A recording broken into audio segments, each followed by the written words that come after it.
ഈ കഥ വർഷ ഗ്രാമത്തിന്റെ കഥയാണ്. അവിടെ കടന്ന 5 വർഷങ്ങളായി മഴ പെയ്തിട്ടേ ഇല്ല. ജനങ്ങൾ ഒരു തുള്ളി വെള്ളത്തിനു പോലും വിഷമിക്കുന്നു.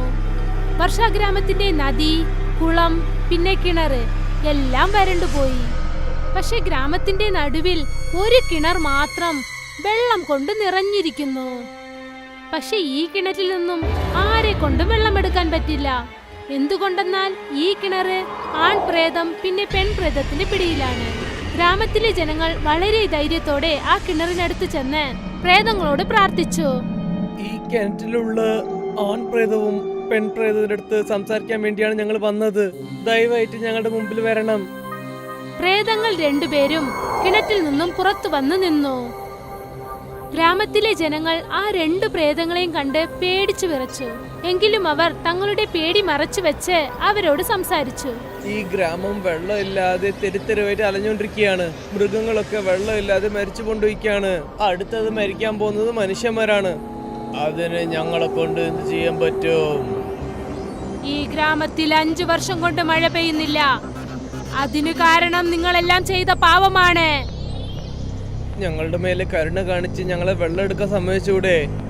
വെള്ളം എടുക്കണ്ടെന്ന് ഞങ്ങൾ എപ്പോഴാ പറഞ്ഞത്? പക്ഷേ അതിനുള്ള മര്യാദ നിങ്ങൾ തരണം. നിങ്ങളുടെ ഗ്രാമത്തിലെ ജനങ്ങളിൽ നിന്നും ഒരാളെ ഈ കിണറ്റിനകത്ത് നിങ്ങൾ ഇടണം. ഞങ്ങൾ അവന്റെ രക്തം കുടിച്ച് മാംസം കഴിച്ചിട്ട് നിങ്ങൾക്ക് വെള്ളം നൽകാം. മനസ്സിലായോ? ഇതിന് സമ്മതാണെങ്കിൽ നമുക്ക് സംസാരിക്കാം. ഇല്ലെങ്കിൽ ഇവിടുന്ന് പോയിക്കോളൂ. ഗ്രാമത്തിലെ ജനങ്ങൾ പ്രേതങ്ങളുടെ നിബന്ധന കേട്ടിട്ട് വളരെ സങ്കടത്തോടെ തങ്ങളുടെ ഗ്രാമത്തിലേക്ക് തിരിച്ചു വന്നു. ആ 2 പ്രേതങ്ങളും ആ കിണറിനെ കാവൽ കാക്കാൻ തുടങ്ങി. ഗ്രാമത്തിലെ ജനങ്ങൾ സ്വാമിജിയെ ചെന്ന് കണ്ടു. എന്നിട്ട് തങ്ങളുടെ പ്രശ്നങ്ങൾ പറഞ്ഞു. സ്വാമിജി തന്റെ പൂജസാധനങ്ങൾ എടുത്തുകൊണ്ട് ആ പ്രേതങ്ങളുടെ കിണറിനടുത്തേക്ക് വന്നു. ആ കിണറിന്റെ ഒരു വശത്ത് പ്രേതങ്ങൾ വെള്ളത്തിനുള്ള വില നിർണയിച്ച് എഴുതി വെച്ചിരുന്നു. 10,000 ലിറ്റർ വെള്ളത്തിനു പകരം ഒരാട് ബലി നൽകണം. 1 ലക്ഷം ലിറ്റർ വെള്ളത്തിന് ഒരു പശു, പിന്നെ 10 ലക്ഷം ലിറ്റർ വെള്ളത്തിന് ഒരു മനുഷ്യനെ ബലി കൊടുക്കണം. സ്വാമിജി അവിടെ ഉണ്ടായിരുന്ന മണ്ണെടുത്ത് മന്ത്രം പറഞ്ഞ് കിണറിനകത്തേക്ക് ഇട്ടു. 2 പ്രേതങ്ങളും കിണറ്റിൽ നിന്നും പുറത്തേക്ക് വന്നു നിന്നു. എന്നിട്ട് പറഞ്ഞു, അത് ശരി, ഗ്രാമത്തെ ജനങ്ങൾ നിങ്ങളെ കൊണ്ടുവന്നു മന്ത്രവാദി. നീ ദേഷ്യപ്പെടേണ്ട ആവശ്യമില്ല സ്വാമിജി. ഇത് ഞങ്ങൾ പ്രേതങ്ങളുടെ കിണറാണ്. ഇവിടെ നിന്റെ തന്ത്രമന്ത്ര വിദ്യകളൊന്നും ഫലിക്കില്ല. ഞാൻ നിങ്ങൾക്ക് മുന്നറിയിപ്പ് അറിയിക്കാൻ വേണ്ടി വന്നതാണ്. ഈ കിണർ ഗ്രാമത്തെ ജനങ്ങൾ കൊടുക്കണം. വെള്ളം കൊടുത്താൽ നിങ്ങൾക്ക് പുണ്യമാണ്. ഈ പുണ്യം നിങ്ങൾ അപ്പോൾ ചെയ്തിരിക്കണം എപ്പോഴാണോ എന്റെ അമ്മ വെള്ളത്തിന് വേണ്ടി കരഞ്ഞത്. എന്റെ അമ്മയ്ക്കും ആരും വെള്ളം കൊടുത്തില്ലല്ലോ. ചേട്ടനീത്തേറ്റിരിക്കുമ്പോ ഞങ്ങൾക്ക് ചെറുപ്പത്തിൽ നടന്ന സംഭവമാണ് ഇത്. ഈ ഗ്രാമത്തിലെ വലിയ ആളുകൾ എന്റെ അമ്മയെ കുറഞ്ഞ ജാതിക്കാരി എന്ന് പറഞ്ഞ് വെള്ളം കൊടുത്തില്ല.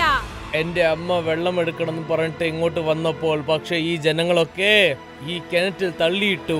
അമ്മേന്റെ കൂടെ ചേർന്ന് ഞാനും എന്റെ അനിയത്തിയും ഇവിടെ മരിച്ചുപോയി. കേട്ടോ നിങ്ങള്? അന്നു മുതൽ ആത്മാക്കളായി ഞങ്ങൾ ഈ കിണറ്റിനകത്ത് ജീവിച്ചു വരികയാണ്. ഇപ്പോൾ ഈ കിണറ് ഞങ്ങൾക്ക് സ്വന്തമാണ്. മന്ത്രവാദി ഇവിടുന്ന് പോണം. ഇവിടുത്തെ ജനങ്ങൾക്ക് ഒരാൾക്ക് മനസാക്ഷി ഇല്ലാത്ത ആൾക്കാരാണ്. സ്വാമിജി ആ പ്രേതങ്ങളോടൊപ്പം വഴക്കുണ്ടാക്കാതെ അവിടെ നിന്നും പോയി. അതിനുശേഷം ഗ്രാമത്തിലെ ജനങ്ങൾക്ക് ഉണ്ടായിരുന്ന വിശ്വാസവും പോയി. സ്വാമിജി പ്രേതങ്ങളുടെ കയ്യിൽ നിന്നും ഈ കിണർ വിമോചിച്ചു തന്നില്ല എന്ന സങ്കടത്തോടെ ഗ്രാമത്തിലെ ജനങ്ങൾ വിഷമിച്ചു നിന്നു.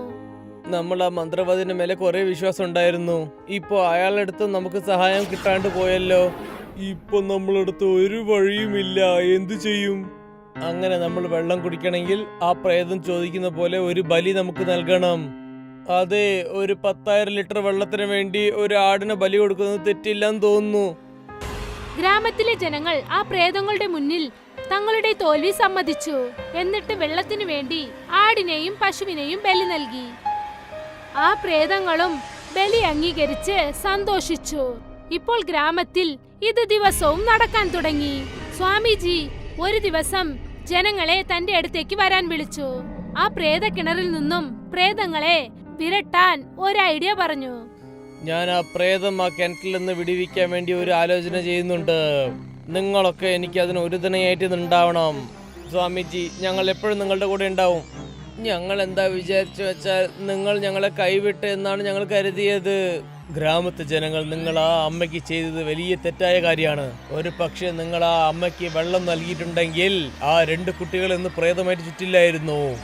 സ്വാമിജി, അതൊക്കെ ഞങ്ങളുടെ മുത്തശ്ശന്മാർ ചെയ്ത കാര്യങ്ങളാണ്. നമ്മൾ എന്തോ തെറ്റ് ചെയ്തതിന് ആ പ്രേതം നമ്മളെ ശല്യം ചെയ്യുകയാണെങ്കിൽ നമ്മൾ എന്തൊക്കെയോ ചെയ്യുന്നുണ്ട്. പക്ഷെ നിങ്ങളൊന്നും ആലോചിക്കുന്നില്ല. ഈ പ്രേതങ്ങൾ മനുഷ്യനായിട്ടിരിക്കുമ്പോൾ അവർക്ക് ചെയ്ത തെറ്റുകളൊക്കെ എന്താണെന്ന് നമ്മൾ എപ്പോഴും ആലോചിക്കുന്നേ ഇല്ല. മനസ്സിലായോ സ്വാമിജി? ആ പ്രേതങ്ങളെടുത്ത് ഞങ്ങൾ ഈ ഗ്രാമജനങ്ങൾ എത്രയോ പ്രാവശ്യം മാപ്പ് ചോദിച്ചു.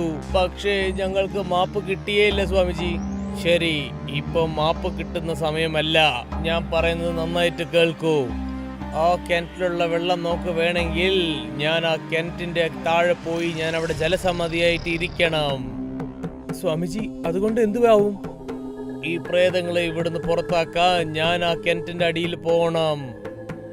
സ്വാമിജി തന്റെ ആലോചന പ്രകാരം ജനങ്ങളുടെ സഹായത്തോടെ കിണറിലേക്ക് പോകാൻ വേണ്ടി തൊട്ടടുത്ത് ഒരു കുഴി നിർമ്മിച്ചു. അത് റോഡിന് മറുവശത്ത് നിന്ന് നേരെ കിണറ്റിലേക്ക് പോകും. സ്വാമിജി ആ ചുരങ്കപാത ഉപയോഗിച്ച് കിണറ്റിനടിയിലേക്ക് ചെന്ന് തന്റെ പൂജാകർമ്മങ്ങൾ തുടങ്ങി. തന്റെ തന്ത്രമന്ത്ര ശക്തി കൊണ്ട് പ്രേതങ്ങളുടെ ശക്തിയെ നശിപ്പിച്ചു. അതു കാരണം ആ പ്രേതങ്ങൾ രണ്ടും തങ്ങളുടെ ശക്തി നഷ്ടപ്പെട്ട് കിണറിന് പുറത്തേക്ക് വന്നു. സ്വാമിജിയും കിണറ്റിൽ നിന്ന് പുറത്തേക്ക് വന്നു. സ്വാമിജി, എന്നെ ഒരു ശക്തിയില്ലാത്തവളാക്കി മാറ്റിയിരിക്കുന്നു. മന്ത്രവാദി, നിങ്ങളുടെ തന്ത്രം കൊണ്ട് കിണറ്റിന്റെ അടിയിൽ പോയി ഞങ്ങളെ നിങ്ങൾ വളച്ചു കഴിഞ്ഞു. ഇത് വളരെ മോശമാണ്. നിങ്ങളും ഈ ഗ്രാമത്തെ ജനങ്ങൾക്ക് ഒരു തുള്ളി വെള്ളം കൊടുക്കാതെ അവരെ നിങ്ങൾ ശിക്ഷിച്ചില്ലേ?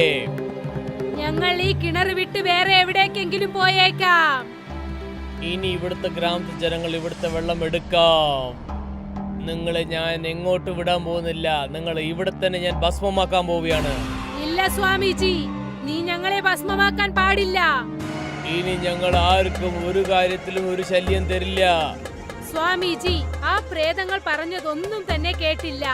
രണ്ടിനെയും കത്തിച്ച് ഭസ്മമാക്കി മാറ്റി. പിന്നെ തന്റെ മന്ത്രം കൊണ്ട് കിണറ്റിലെ വെള്ളത്തിനെ നല്ല ശുദ്ധവും പവിത്രമുള്ളതുമാക്കി മാറ്റി. എന്നിട്ട് കിണറ് ഗ്രാമത്തിലെ ജനങ്ങളെ ഏൽപ്പിച്ചു. ഗ്രാമത്തിലെ ജനങ്ങൾ സ്വാമിജിക്ക് നന്ദി പറഞ്ഞ് അദ്ദേഹത്തിന് കടമപ്പെട്ടവരായി മാറി. ഈ കിണറ് കാരണം ജനങ്ങൾക്ക് ഇപ്പോൾ ഒരു പുതിയ ജീവിതം കിട്ടി.